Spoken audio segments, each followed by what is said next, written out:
throughout the entire season. They were in the same division.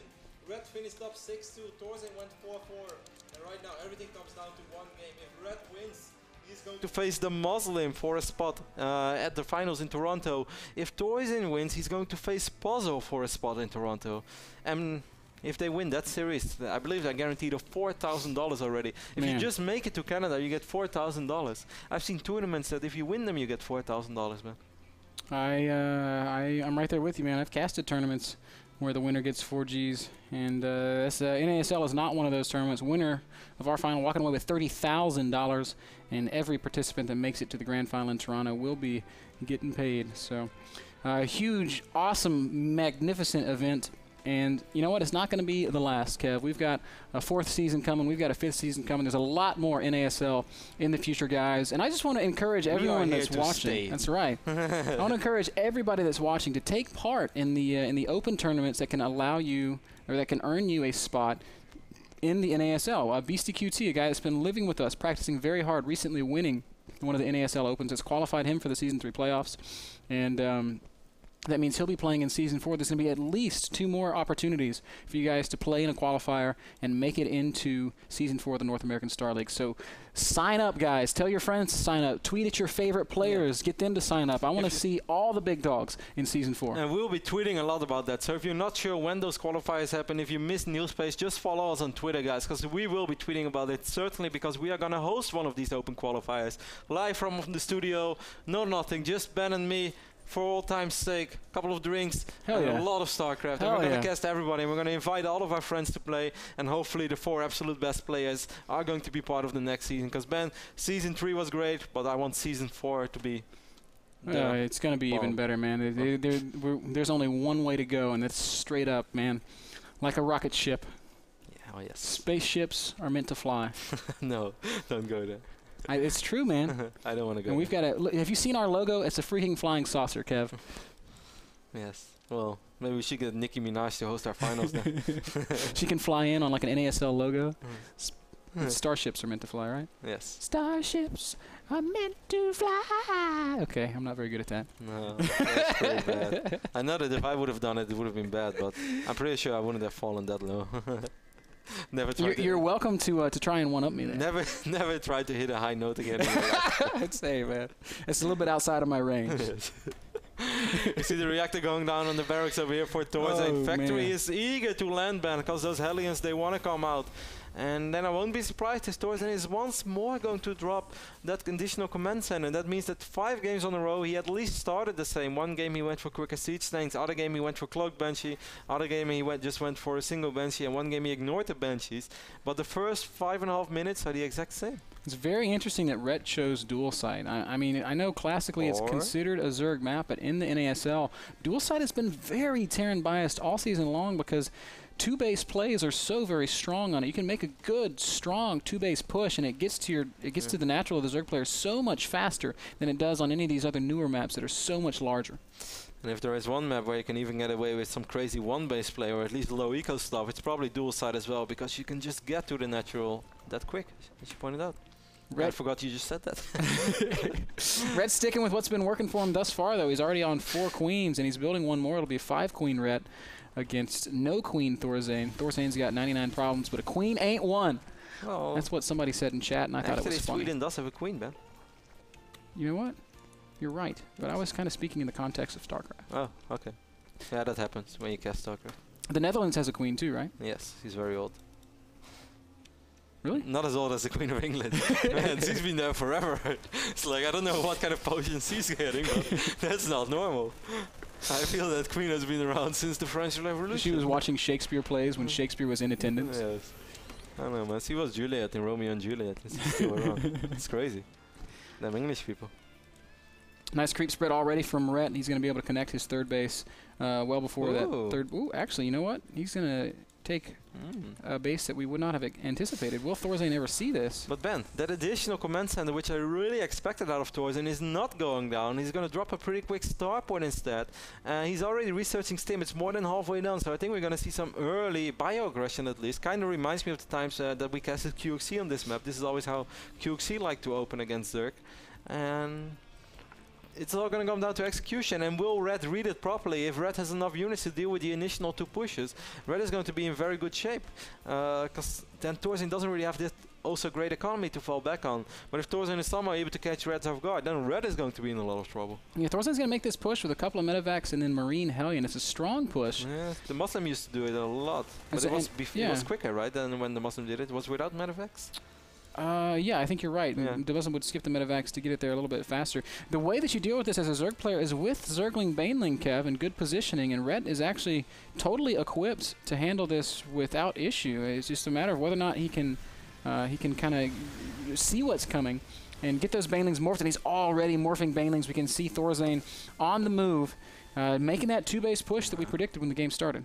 Increased threat is going to help out so much. It's so crucial in a situation like this. But Ben, what I'm most surprised at right now is that ThorZaIN is following this up with a double eBay in his main base. What if he loses all these units? He's going to be in a world of trouble. Yeah, that makes very little sense to me. We'll see exactly what happens, but I'm telling you, Kev, Ret is looking really strong right now. 24 Lings coming out. He's got a Spine Crawler in position. That's going to buy him some time. He's going to want to surround with the Zerglings and then come in from the opposite side with the Banelings. ThorZaIN, I don't think, has any idea of what he's going to be facing here. Baneling's coming forward. Zerglings are going to come out, and they do get behind the units of ThorZaIN. Perfect positioning by Red. And a lot of the Marines are going to fall. Hellions absolutely destroyed. A few Marines left over going to chase these Queens down, but no transfusion going to come out. But with extra sandwich Zerglings here by Red. He's going to be able to at least force ThorZaIN to pick up those Marines. All the Hellions went down, Ben, all of them. ThorZaIN did catch up in the workers during all this. When the push started, Red was 10, 12 workers ahead, but he's going to be ahead again because he's on 3 bases. He still has a lot of Queens alive. Still 6 Queens on the map. The only follow-up Ret needs right now is a Baneling bust. ThorZaIN would never, ever defend it, but instead, Ret looks like he wants to sit back and drone a little bit. I would really like to see Banelings. He doesn't have a Leia yet. Maybe he wants to at least see those Banelings rolling. That's a good possibility. ThorZaIN managing to drop with some of these Marines that he saved and do some damage over at Ret's 3rd base. He's killed 7 drones. A few of these Marines are going to get killed, but not before picking off a Queen as well. So good job there by ThorZaIN. And Ret not going to follow up his successful defense with aggression. He's just going to continue to drone and try to get more ahead, as some very casters have said in the past. ThorZaIN just picked off 2 Queens, which is pretty decent, but Red already has 2 additional Queens on the way, and he still has 4 Queens on the map, so I don't think that Red is all too bumped about this. He's up 11 workers again, a few more drones on the way. Spire is being morphed in as well. ThorZaIN is going to go again with another quick push. He wants to do something about this base, but I think this can go very, very wrong for ThorZaIN. I'm not sure that Red knows it's coming. Just now, these Lings are going to see these Stim Marines. Red's got 20 Zerglings in production, but how many Banelings? 0. He's going to morph some, but I think this hatch is going to fall, Kev. That is right, but will these units ever be able to get away? Well, Baneling speed's also not ready. Wow, Red's got a lot of Lings, and ThorZaIN positioning that a little bit poorly, in my opinion, spreading the Marines out so that they weren't really able to all fight. And Red's going to clean this up. Are you serious? Oh, he is. He's going to kill every single Marine. Medevac's going to pick up about 5 of them, but ThorZaIN's push gets crushed. And I swear to you, I think the problem there was ThorZaIN had half of his units fighting drones, the other half fighting the army. And there was only 1 siege tank as well. I think with 2 siege tanks, it's already a lot scarier. And, oh, no, and again, ThorZaIN unloads in a bad spot. Red's getting more free kills, and ThorZaIN's position is worsening by the second. He has gone up to 3 command centers now, but... But man, how is he ever going to really secure that 3rd? Red's getting mutas out. He's working on 2-2. Baneling speed just finished. And then as soon as those mutas come out, it's going to be so much easier for Red to really keep track on all these Medevac's. Red has to be careful here. There is a siege tank. He will be able to clear it up, but not before at least losing quite a few Banelings. Lost 3, 4 Banelings right now. No, this is a great fight for Red. These are all of ThorZaIN's units, Kev. ThorZaIN's army is just nothing. It's only Marines in that 1 siege tank. Red doesn't have that many units either, though. Wow, that tank actually barely staying alive. First mutas are out, and they're chasing these Medevacs down. Red is going to siege right now. Zerglings streaming in, so that tank will be able to get at least a couple of shots off. It's so low on HP, though. All these mutas going to try to pick it up. They will pick off the tank. They will get a couple of Marine kills, and then they're going to actually, one of the mutas is going to fall. 65 drones to 59 SCVs. Somehow, ThorZaIN is actually stabilizing. 94 supply to 110. Army supply is also very close. It's about 40 both ways. And sorry. man, this has been such an action-packed series. Dual Sight not disappointing in the slightest. ThorZaIN has managed to get his third base down. It's going to be a planetary, which is I think the only option on a map like Dual Sight. There's only one missile turret in the main base of ThorZaIN right now. You can see these mutas starting to work on one of these reactors. One reactor will fall. Not a single muta fell Reactor for red. for a muta. I don't think that's a good trade. A muta did fall? Yeah. I didn't see. Red at 12 mutas against 25 Marines, 2 siege tanks. There's also 40 Zerglings out on the map for Red, so that is a very serious threat. One thing that ThorZaIN really needs to do is make sure that he's safe from run-bys, and it's really hard. I understand that, but Red's already punished him a couple of times with that kind of play, and ThorZaIN has to be looking for it. Red's a guy that likes to play that way. I mean, he was famous for that a while back. Like, he was one of the only Zergs that consistently did the run-by. Yeah, it's like when someone moves out, he runs Zergling in the base. It's so smart. Revolutionary play. 2-2 is almost ready for Red, and he's producing a lot of links, but maybe he's going to try to do something with a lot of Zergling bailing on 2-2. He's making 2 more Overlords right now, but 2-2 is going to be ready for ThorZaIN as well. ThorZaIN has missile turrets, has bunkers, and has tanks in pretty good position, so if Red wants to go for one of those 2-2 busts, it's going to be quite hard, but I don't think he really has to. 84 Zerglings. Wow. He's got a lot of money. We might actually see it. No, Infestation Pit's going to go down. We'll see, man. Red, he's not been very effective with these mutas, and he's continuing to add to the muta count. He really needs to find an opening. And actually, we do see these lings coming around for the run-by that we were just talking about. ThorZaIN lifts the depots at the last second, and Red's going to be forced to disengage. Well done there by ThorZaIN. ThorZaIN is going to get a sensor tower, which I think is very smart, because he's so in the dark. If you take a look at ThorZaIN's vision, which I showed the people at home several times, all he sees is where his bases are, and then if you are Red, you just feel like, there's no fog of war in this RTS. It's pretty nice. That's right, man. Red's creep spread has been impeccable. 4-base Zerg to 3-base Terran. But ThorZaIN, he's actually kind of made it here. He's gotten healthily into the mid-game. He's pretty stable. Taking a 4th base is going to be difficult, but I think if you can max out off of 3... Oh, look at this, Kev. We were talking about it.